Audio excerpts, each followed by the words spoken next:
Olá, meu nome é Cleilton Amaral, professor de Geografia, e o nosso estudo é voltado para os alunos do 7º ano do ensino fundamental. Você já está pronto para o segundo bimestre? Se você disse que já, vamos então começar sobre formação territorial do Brasil. Lembrando que esse é um assunto que é muito extenso.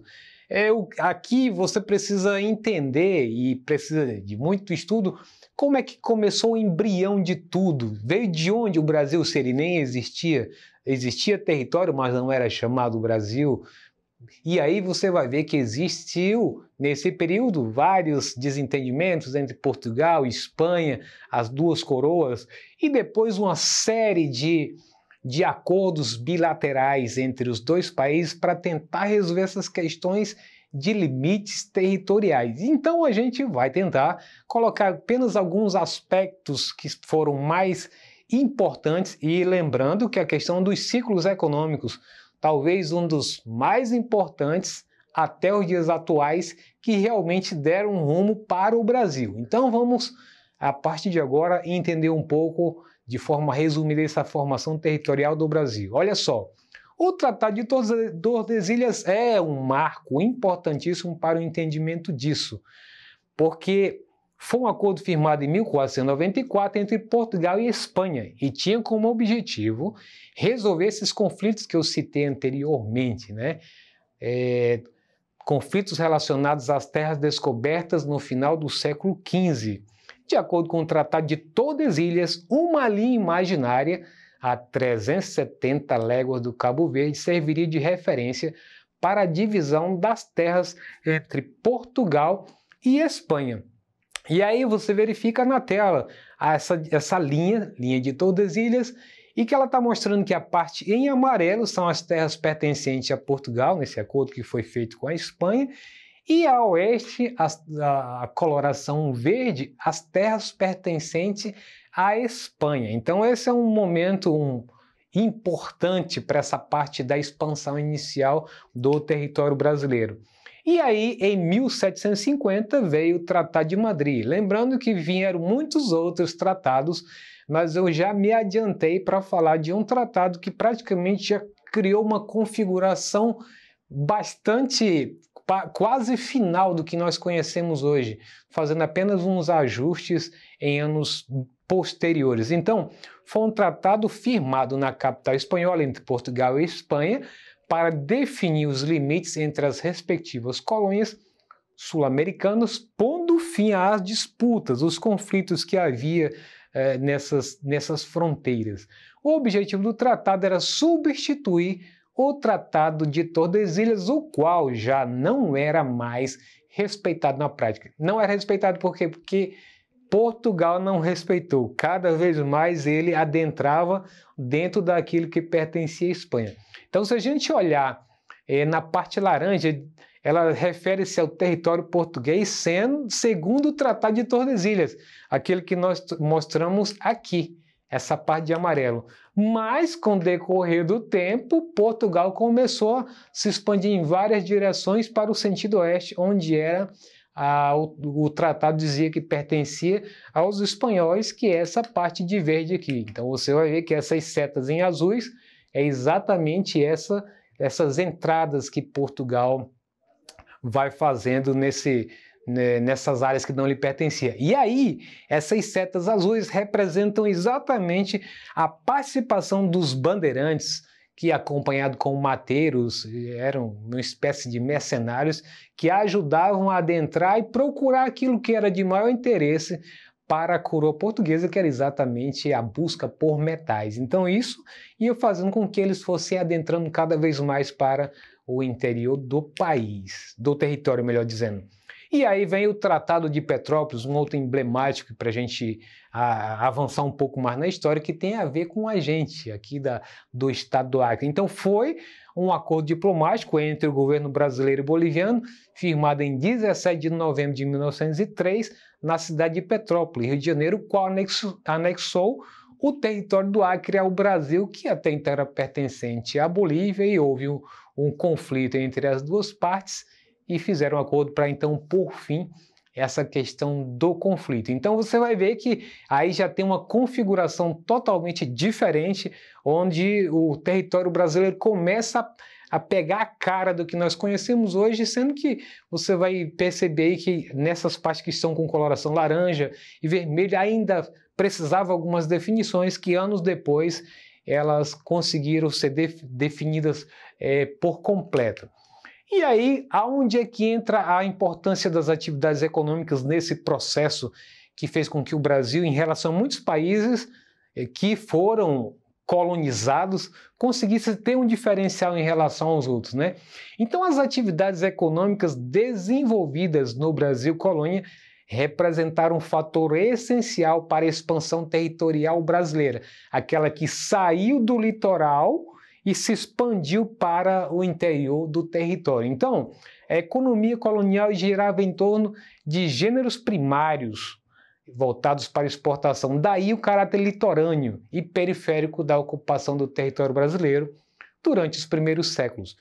Paralelamente à economia canavieira, a expansão da pecuária, da mineração, das bandeiras, das missões jesuíticas e da coleta de drogas do sertão provocou a interiorização e o alargamento do território português em áreas pertencentes à Espanha. Então, aí apenas alguns dos elementos que contribuíram para que Portugal alargasse as fronteiras, mas são muitos e vale a pena você depois recorrer com mais profundidade sobre isso, que é muito legal saber como é que o território brasileiro, como é que o nosso Brasil começou do zero e é o que nós conhecemos hoje. E aí eu queria dar um destaque agora por etapas, por séculos, para ficar uma coisa mais compreensível por meio de mapa para você. Então temos aí a economia do território no século XVI, no mapa. Então o ciclo do pau-brasil ocorreu durante a fase pré-colonial, 1500, 1530, do Brasil. Foi o primeiro produto a ser explorado pelos portugueses durante a época da colonização. Se você olhar para o mapa, você vai perceber uma coloração verde, que é exatamente aonde no litoral era explorado esse pau-brasil, em toda a parte litorânea, seria praticamente o que nós conhecemos do Rio Grande do Norte, até imediações de São Paulo.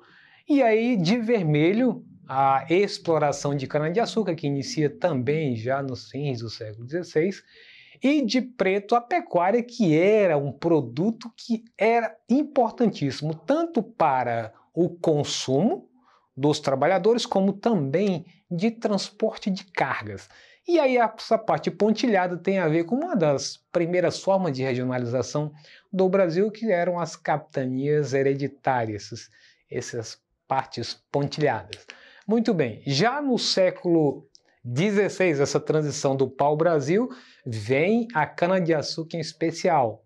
A gente vai perceber que esses ciclos, você não termina abruptamente, é sempre a transição saindo de um para outro.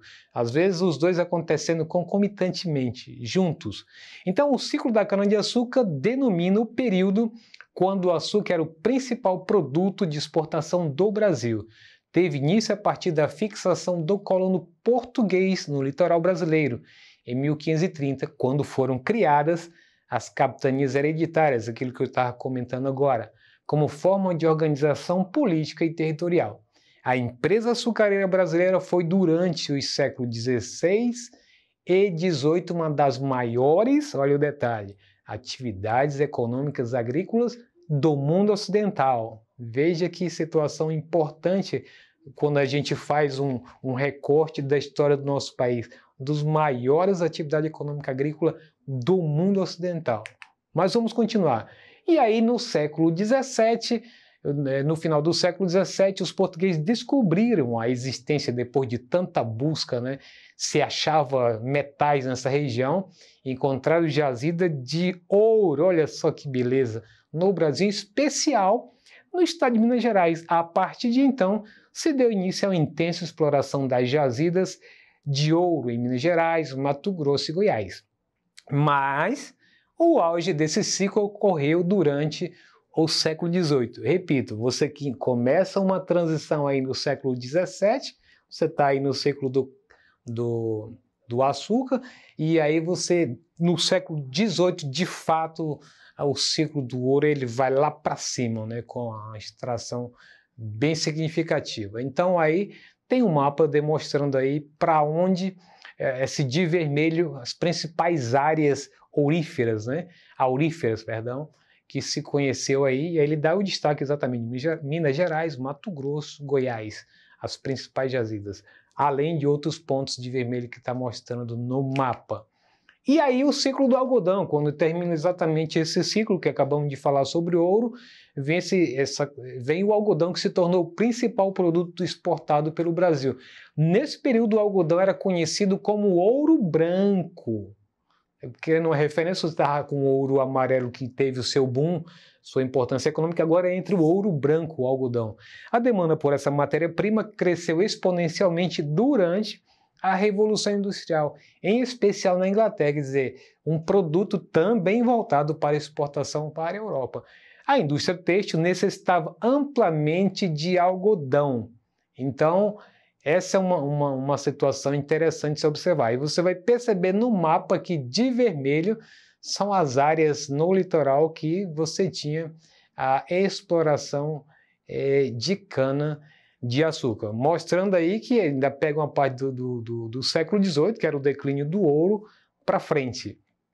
E aí está identificando as principais outras atividades ou ciclos importantes no Brasil. Vai falar sobre a borracha de verde, pecuária, cana-de-açúcar, café, algodão, mineração, cacau e fumo. Cada um desses aí, alguns de maneira principal e outras de maneira secundária, complementar para o ciclo principal. E aí você for estudar isso aprofundando, você vai ver que existiam atividades que eram complementares e essenciais uma da outra, mas existia uma que era a principal carro-chefe das exportações brasileiras. Muito bem, e aí no século XIX, após o ciclo do algodão, se desenvolveu o chamado ciclo do café, momento em que o produto passou a ser conhecido como ouro negro. Olha só, novamente uma referência interessante, né? Tivemos o ouro amarelo, metal, depois ouro branco, algodão, agora vem o café chamado ouro negro. Assim que as primeiras mudas chegaram ao país em torno do século XVIII, o café passou a ser o principal produto de exportação. No entanto, olha o detalhe, o auge foi alcançado durante o século XIX. E aí é importante lembrar que, em função desse auge, esse acúmulo de riqueza que o Brasil teve até aí o período do café com os outros ciclos, foi que permitiu que no século XX tivesse a introdução do ciclo da indústria, da introdução da indústria no Brasil, que a gente vai ver agora. E aí é importante esse mapa que vai mostrar que do século XVI até 1930 o Brasil era um país com ilhas de produtos econômicos específicos. Então, no litoral você tinha o açúcar, na região da Amazônia você tinha o látex. Então, eram ilhas econômicas isoladas entre si, que isso somente um século depois é que, em função da interligação do país por meio de rodovias, vai fazer com que essas ilhas fiquem interligadas. Mas até então, cada uma dessas atividades eram ilhas isoladas. Muito bem. E aí, o processo de industrialização só começou a se desenvolver no Brasil a partir da segunda metade do século XX. Contudo, a motivação ocorreu ainda nos primeiros anos da década de 30, momentos depois da crise de 29, já que muitos cafeicultores entraram em falência, levando a produção do café ao declínio. E aí, vamos lá para o nosso exercitando? Com o desenvolvimento e maior exportação do café, a economia brasileira modificou bastante seus paradigmas sobre produção, causando uma modernização nas estruturas econômicas. Isso foi impulso para A. Letra A, crescimento agropecuário. Letra B, processo de industrialização. Letra C, adoção de ferroviarismo como modelo de carga. Ou letra D, desconcentração da mão de obra que saiu dos grandes centros. Se você prestou atenção ao que eu desenvolvi há pouquinho, você vai entender do que se trata a ligação de café e qual é a atividade que realmente ele impulsionou aí. Então, se você disse que a resposta correta é a letra B, está certa, é o processo de industrialização a partir de um capital acumulado do café e os outros, né, todos eles têm o seu precedente e cada um puxou o outro. Então, com isso, a gente encerra a nossa aula de hoje. Se você quiser acessá-la ou qualquer outro componente curricular, basta acessar a plataforma Eduque. Um abraço e até a próxima!